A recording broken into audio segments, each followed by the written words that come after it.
Alright, welcome back everyone. I'm here to talk about Star Wars Legacy. This is my first time experiencing this story, and this video is going to be about the first 3 issues, which is the first half of the first story arc. And it starts with its very own title crawl, recapping a lot of what has come before this, and it also mentions Darth Crate, manufacturing an incident that began a new civil war. With the help of a reformed empire, they made it look like the Vong were responsible for this, and that caused the Galactic Alliance to split. And that is the same thing that you see in the Hand of Thrawn, where certain Imperials were trying to manufacture a conflict within the New Republic that almost caused a civil war. So it's interesting to see a similar thing happening here as well. We also get a look at these new TIE fighters, which I think are kind of interesting. I'm not 100% sold on the design, though I appreciate the attempt to make them look distinct from the TIE fighters in the original trilogy, which is something that the sequels didn't do. The First Order TIE fighters are essentially exactly the same. And this first issue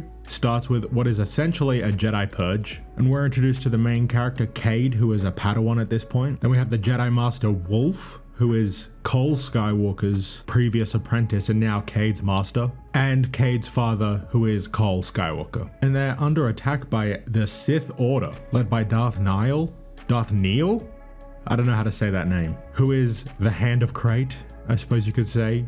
They are referred to as Crate's hands, and he's the top enforcer for the Sith Order. And he's got a pretty interesting looking saber as well. Kind of looks like something that Rey should have had, like a staff that's also a saber. And there are some things I will criticize in this first issue, like Cade's character. Though this is clearly something that they wanted to get through quickly just so they can skip ahead a few years to get to the story they actually want to tell and the characterization of Cade that they actually want. But something I thought could have been handled a little bit better, where he wants to stay and help fight the Sith, then he's told to leave, then he goes back to help, and then he's told to leave, and then he stays behind while the others escape. I think it would have suited the story a little bit better if we spent more time with this version of Cade, as in we spent 1 or 2 issues setting up this whole beginning of the story and his relationship with his father and his master. But like I said, they definitely didn't want to spend too much time on this. They wanted to get to the characterization of Cade that we all came to see. But something interesting happens here. His master is sliced up and stabbed in the chest, it looks like, with a saber. And this kind of looks like lightning, but I think it is just them visualizing the Force. But Cade brushes with the dark side to bring his master back from the brink of death. And I've always thought that Force healing to such a drastic degree seems like a dark side thing. And it's clearly different from the healing trances that Jedi can usually go into. But apparently Cade should be able to do this without tapping into the dark side or being tempted by it. So I suppose it isn't necessarily a dark side thing. But doing this, Cade has given into his negative emotions and he wants revenge. So he gets into a ship and stays behind to fight these TIE fighters and gets blown the fuck up. But obviously he's not dead. And that's all we see with the young Cade. Then we jump to Coruscant and we get a brief recap of what has happened to Coruscant in the past. It was the jewel of the Old Republic, and then it was taken by the Empire, reclaimed by the Republic. Then the Vong ripped it out of its orbit and shattered its moon and wanted to reshape the whole planet. But then the Galactic Alliance took over. And in this era, it's the throne world of the new Empire. And the Empire has a new Emperor, Rowan Fel. And the Fel family has been a part of the Empire for a while. I'm currently going through Survivor's Quest, and there is a Fel there hanging out with Luke and Mara on their journey. So it's nice to see familiar families. And we get this really nice shot of all these Sith with Darth Crate right there in the center. And here's a little bio for Darth Crate. Ancient and deadly, Darth Crate has created a Sith Order that is fully immersed in the dark side. For over 100 years, Crate's Sith have hidden on the planet Korriban, using the miasma of the dark side that permeates the planet to conceal themselves. The rule of 2 is gone, banished by the Sith's new leader. There is only the one, the Sith Order itself. So fuck yeah, getting rid of the rule of 2. It's interesting, it almost gives this era of the Star Wars universe a similar feeling to the Old Republic with the Brotherhood of Darkness. And we get the first look at Imperial Knights who immediately get fucking killed. You love to see it, but there has been a mutiny. Fel has been killed, and the Empire apparently has a new emperor, Darth Crate. And I think it's so funny that this guy betrays the Emperor. And then he's like, I was supposed to be the Emperor. Like, are you joking, dude? I'm glad this woman was here to say, well, he's a Sith. Of course he can get stabbed in the back. But not only is Fel a fully trained Jedi, but the one that was killed was actually a body double. So Rowan Fel is still out there. You can really tell that all of this first issue is just setting up what comes after the time skip. But we also see that something is up with Darth Krayt. Something is threatening to take him over, possibly kill him. He's very weakened by what he just did. But then there's a 7-year time jump. 7 years has passed since then, but Rowan Fel and those Imperial forces still loyal to him continue to thwart the Sith's plans for galactic domination. And though the Jedi have been marginalized, some among them still hold that there is hope for the future, and the belief that a Skywalker still lives. And we see some surviving Jedi meet up on this planet, and Cade's master believes him to be alive, which he is correct about. But also the others are saying, well, Cade doesn't want to be found. And that's true as well. And then they're immediately attacked by Sith, and we also see a glimpse of how they visualize the Force. This guy's got like a blue circle around his hand. I don't think that's actually something anyone else can see. That's just for our viewing pleasure. But then we get introduced to this bloody baddie, Delia Blue. Oh my god.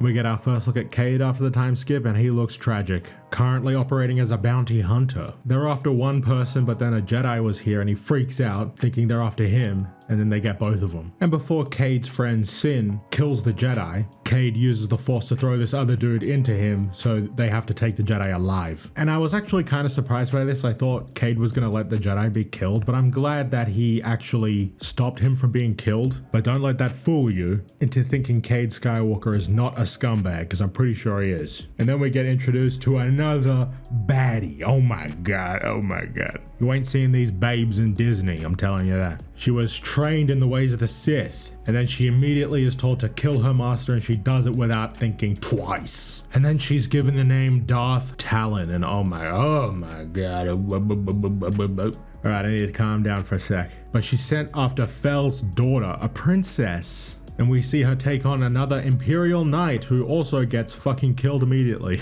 And we see more of this visualization of the Force, and she's like reading her mind and stuff. And look at this. Who drew this? This is just not... I just need to calm down, guys. I'll go back to the Imperial Knight really quick, just to talk about the design of their outfits. I'm into it. I think it looks cool. I like the red combined with the white sabers. That looks dope. But then we have Princess Marasiya.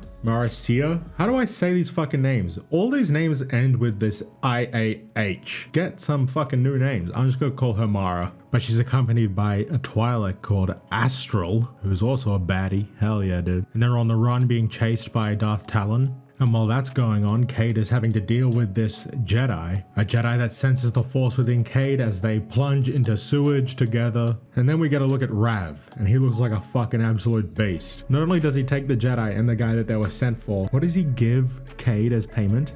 Fucking drugs? I'm here for it. I love it. I could totally see how people might not like Cade and how he is the legacy of the Skywalker family, this degenerate. But I would prefer that it's one of Luke's descendants turning his back on the galaxy, turning his back on the Jedi, on the Force, being the one to give up on all those things, instead of it actually being Luke Skywalker like it is in the sequel trilogy. And I'm a big fan of this archetype for a Jedi. On the fringe, working as a bounty hunter, brushes with the dark side, also self-medicates with drugs. And we'll get to the self-medicating thing in a second, but let's jump to Bastion. Fuck yes. And the real Rowan Fel, and some more Imperial Knights looking fucking dope. And his daughter also had this white streak in her hair, so I'm guessing that's like a family genetic thing. We get a quick look at what is kind of an updated Stormtrooper design. You know, I like it. It's kind of subtle. But since Darth Krayt is calling himself the Emperor, some people are loyal to the throne and not the family. But luckily for our boy, Rowan Fel, most of everyone on Bastion is all about the family. And we get a name drop of an Imperial Knight,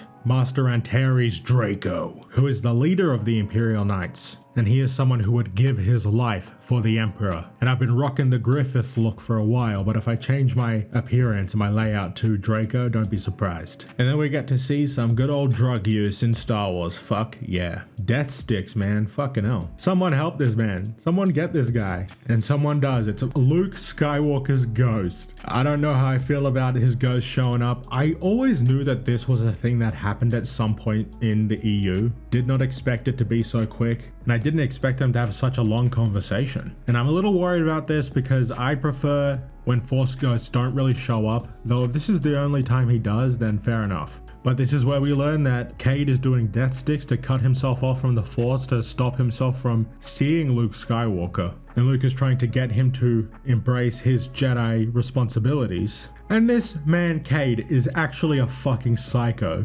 He's like, get the fuck away from me or I'm gonna kill myself. I'm glad we have a protagonist who has so many issues. I love it. And then, oh my god, they need to calm down with these baddies. But then the princess from before shows up, pursued by Darth Talon, which spurs Cade to help them escape.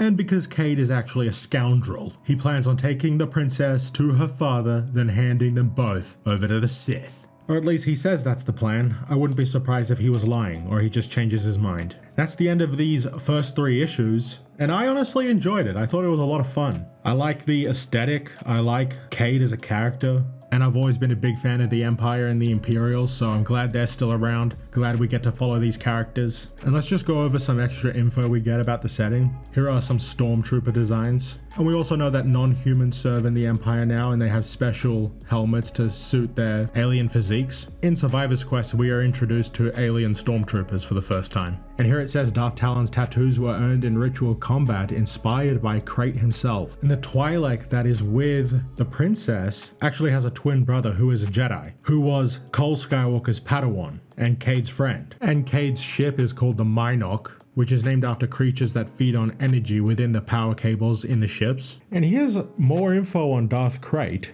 He was a Jedi who survived the Clone Wars, who learned from an ancient Sith holocron and was tortured and transformed by the Vong, and he's basically extended his life with stasis chambers and Sith meditations. So he's infected with the Vong parasites that are killing him, and he needs someone to heal him, and he knows that someone amongst the Jedi was able to bring someone back from the brink of death, which is Cade, so it'll be interesting to see how that plays out. And we got some more info on the Imperial Knights, and we see that the Jedi view the Imperials as grey, which is interesting. They don't draw on the dark side, but they don't follow the light side too strictly. And despite having some conflict with the Jedi, the Sith are the common enemy. And we get some more info on Draco being in love with the princess. Well, that's cool, because that means when he says to the Emperor, I don't understand your decision to not let me go, but I'm going to obey you. It really adds to his character. It's almost like a Jedi of him. He's going to put his feelings for the princess aside to do his duty to the Emperor. Since the Vong are important to Darth Krayt's origin